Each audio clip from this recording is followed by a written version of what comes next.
Hello students, welcome back to biology class. Hope you all are well today. Students, class 11th में आप लोगों ने biology subject choose किया है, तो सबसे पहले हम बायोलॉजी का इंट्रोडक्शन देख लेते हैं कि व्हाट इज़ बायोलॉजी। बायोलॉजी होती क्या है या इसकी डेफिनेशन हम किस प्रकार से राइट कर सकते हैं, समझ सकते हैं। तो आइए स्टूडेंट्स, सबसे पहले हम बायोलॉजी को समझने की कोशिश करते हैं कि ये जो साइंस है वो है क्या। तो देखिए स्टूडेंट्स, व्हाट इज़ बायोलॉजी, इसकी डेफिनेशन हम राइट करेंगे। इट इज़ द साइंस, यानी बायोलॉजी एक विज्ञान है, एक साइंस है, which deals with the study of living objects, जो कि लिविंग ऑब्जेक्ट्स की स्टडी से डील करती है, संबंध रखती है, एंड देयर लाइफ प्रोसेसेस, और उसके साथ ही इन लिविंग ऑब्जेक्ट्स के अंदर जो जीवन के प्रोसेसेस चलते हैं, लाइफ के प्रोसेसेस चलते हैं, उससे डील करती है।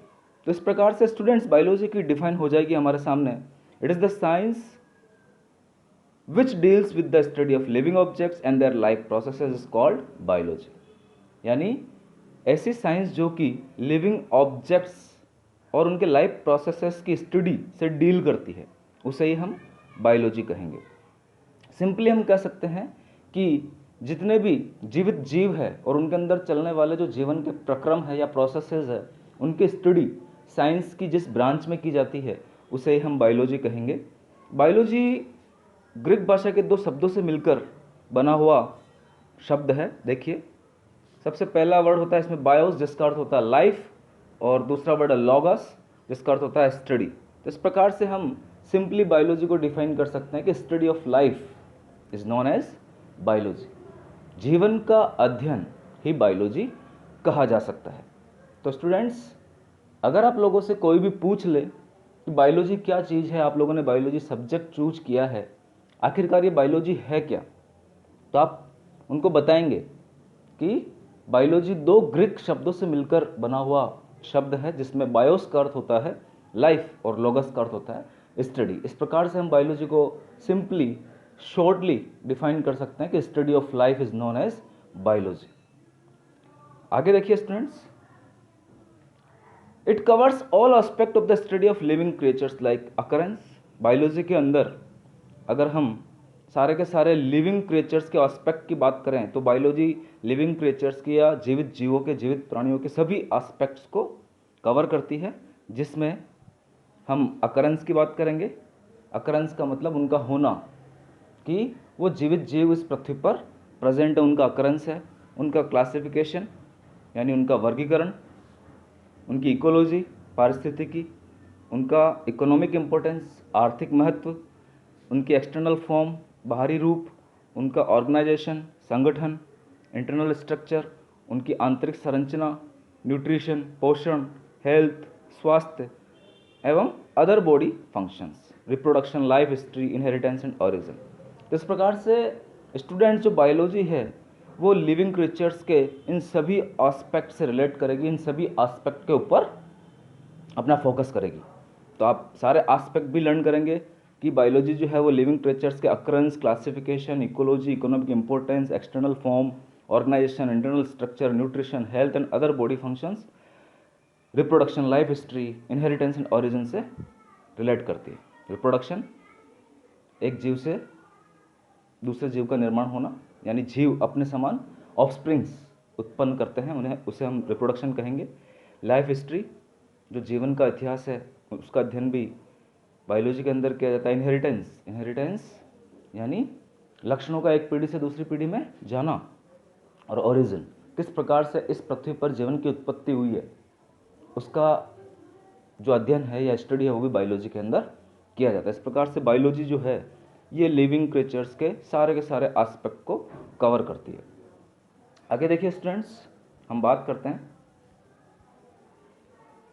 Being broad-based and multidisciplinary, the term biology is often replaced by the term life sciences or biological sciences. तो स्टूडेंट्स, यदि हम ब्रॉड सेंस में बात करें या मल्टी डिसिप्लिनरी सेंस में बात करें, तो जो टर्म बायोलॉजी है उसे लाइफ साइंसेज या बायोलॉजिकल साइंसेज से भी रिप्लेस किया जा सकता है, या हम यूँ कहें कि मॉडर्न टाइम में बायोलॉजी को एक नया नाम दिया गया है, लाइफ साइंसेज। यानी बायोलॉजी का जो मॉडर्न नेम है उसे हम लाइफ साइंसेज कहेंगे या बायोलॉजिकल साइंसेज कहेंगे। यानी बायोलॉजी को आप लाइफ साइंसेज भी कह सकते हैं या बायोलॉजिकल साइंसेज भी कह सकते हैं। ये ब्रॉड एस्पेक्ट वाली चीज़ हो जाएगी या मल्टी डिसिप्लिनरी चीज़ हो जाएगी। एरिस्टोटल इज नोन एज, अब एरिस्टोटल की हम बात करते हैं जो कि महान ग्रीक फिलोसोफर रहे हैं, ग्रीक दार्शनिक रहे हैं। इन्हें ही फादर ऑफ बायोलॉजी का दर्जा दिया जाता है। तो आप बिल्कुल make it A point, father of biology Aristotle साहब को कहा जाता है, और हिंदी में हम एरिस्टोटल को अरस्तु कहते हैं। तो आप इसे अच्छे से लर्न करेंगे, याद करेंगे। जो टर्म बायोलॉजी है बच्चों, वो सबसे पहले 1802 में लामार्क और ट्रेविरनस नामक साइंटिस्ट के द्वारा प्रस्तुत किया गया। तो ये भी एक बहुत ही इंपॉर्टेंट चीज़ है कि बायोलॉजी शब्द जो है वो आया कहाँ से, या बायोलॉजी टर्म कब दिया गया, किन्होंने दिया। तो बायोलॉजी जो टर्म है स्टूडेंट्स, वो 1802 में लामार्क और ट्रेविरनस, ये दो साइंटिस्ट रहे हैं अपने समय के, उन्होंने बायोलॉजी शब्द को इजाद किया है या दिया है। आगे हम चलते हैं। There are 3 major branches of biology. Biology को ब्रॉड सेंस में या हम मेजर ब्रांचेज में डिवाइड करें तो यहाँ पर हम 3 मेजर ब्रांचेज की बात करेंगे। Number first botany, number second zoology और नंबर थर्ड माइक्रोबायोलॉजी। तो स्टूडेंट्स देखिए, बॉटनी जो है उसे हम हिंदी में वनस्पति शास्त्र बोलेंगे या वनस्पति विज्ञान बोलेंगे, और वनस्पति से हमारा मतलब है प्लांट्स से। तो स्टडी ऑफ प्लांट्स यानी बायोलॉजी की वह ब्रांच जिसमें हम प्लांट्स की स्टडी करेंगे। Botany is the branch of biology which deals with the study of different aspects of plants. यानी बॉटनी बायोलॉजी की वह ब्रांच है जो कि प्लांट्स के डिफरेंट एस्पेक्ट्स की स्टडी से रिलेट करेगी, संबंध रखेगी। या सिंपली हम बोल सकते हैं study of plants are known as botany. बिल्कुल आप अच्छे से इसे याद करेंगे, लर्न करेंगे। आगे आप देखिए स्टूडेंट्स, हमारे पास जो बॉटनी के फादर है उनकी हम बात करते हैं। फादर ऑफ बॉटनी थियोफ्रास्टस को कहा जाता है। Theophrastus is known as the father of botany. तो बिल्कुल इंपॉर्टेंट थिंग है स्टूडेंट्स, जैसे बायोलॉजी का फादर हमने एरिस्टोटल को बताया है, उसी प्रकार से जो बायोलॉजी की ब्रांच है जिसमें हम प्लांट्स की स्टडी करेंगे, बॉटनी, इस बॉटनी के फादर थियोफ्रास्टस को कहा जाता है। बॉटनी का जो फादर है स्टूडेंट्स वो थियोफ्रास्टस को कहा जाता है। बिल्कुल आप अच्छे से इसे लर्न करिए। आगे हम जूलॉजी की बात करते हैं। जूलॉजी जंतु विज्ञान, जैसा कि नाम से पता चल रहा है, study of animals. Zoology is the branch of biology connected with the study of different aspects of animals. Animals के जो डिफरेंट एस्पेक्ट्स हैं उनकी स्टडी बायोलॉजी की जिस ब्रांच में की जाती है उसे हम जूलॉजी के नाम से जानेंगे, जंतु विज्ञान के नाम से जानेंगे स्टूडेंट्स। आगे हम जूलॉजी के फादर की भी बात करते हैं। तो स्टूडेंट जूलॉजी के फादर एरिस्टोटल को ही कहा जाएगा।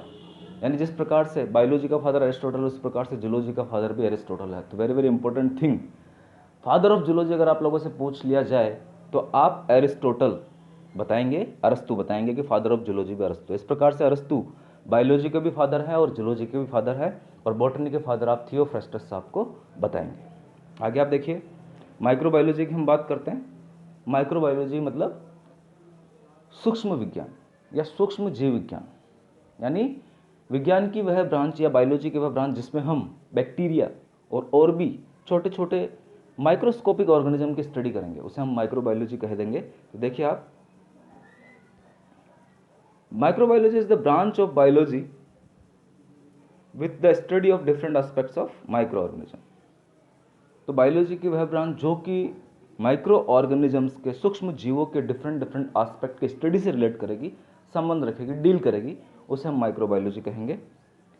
और स्टूडेंट्स माइक्रोबायोलॉजी के फादर जो हैं वो आपके हो जाएंगे ल्यूवेनहॉक, एंटोनी वॉन ल्यूवेनहॉक। आप लोगों ने 9th क्लास में भी पढ़ा है एंटोनी वॉन ल्यूवेनहॉक को, और उस समय भी आपने देखा है कि एंटोनी वॉन ल्यूवेनहॉक वो थे जिन्होंने सबसे पहले लिविंग सेल को देखा था। सेल की डिस्कवरी रॉबर्ट हुक साहब ने कर दी थी, लेकिन रॉबर्ट हुक ने जो सेल देखी थी वो सेल वॉल थी एक्चुअली, और वो नॉन लिविंग थी। लेकिन फर्स्ट लिविंग जो सेल थी वो देखने वाले थे ल्यूवेनहॉक, और सबसे पहले बैक्टीरिया को भी ल्यूवेनहॉक ने ही देखा था, इसलिए ल्यूवेनहॉक को फादर ऑफ माइक्रोबायोलॉजी कहा जाता है। बिल्कुल आप अच्छे से इन सभी कंसेप्ट्स को सारे के सारे पॉइंट्स को अच्छे से याद करेंगे स्टूडेंट्स। ये एक जनरल इंट्रोडक्शन हमने बायोलॉजी के लिए दिया है। तो आप लोग बायोलॉजी आगे पढ़ने वाले हैं तो बिल्कुल बायोलॉजी को आप अच्छे ढंग से लर्न कर लीजिए। अगर आप लोगों से कोई पूछ ले कि व्हाट इज़ बायोलॉजी, बायोलॉजी होती क्या है, तो सिंपली आप इस प्रकार से इसे डिस्क्राइब कर सकते हैं। मैं आशा करता हूँ कि आप लोगों को ये जो शॉर्ट क्लास है जिसमें मैंने बायोलॉजी के इंट्रोडक्शन के बारे में बताया है अच्छी लगी होगी, पसंद आई होगी। तो स्टूडेंट्स इसी प्रकार से मेरे से जुड़े रहिए। आगे हम और भी बायोलॉजी के विभिन्न प्रकार के एस्पेक्ट्स और कंसेप्ट की इजी भाषा में चर्चा करेंगे। थैंक्स, आप सभी का बहुत बहुत धन्यवाद।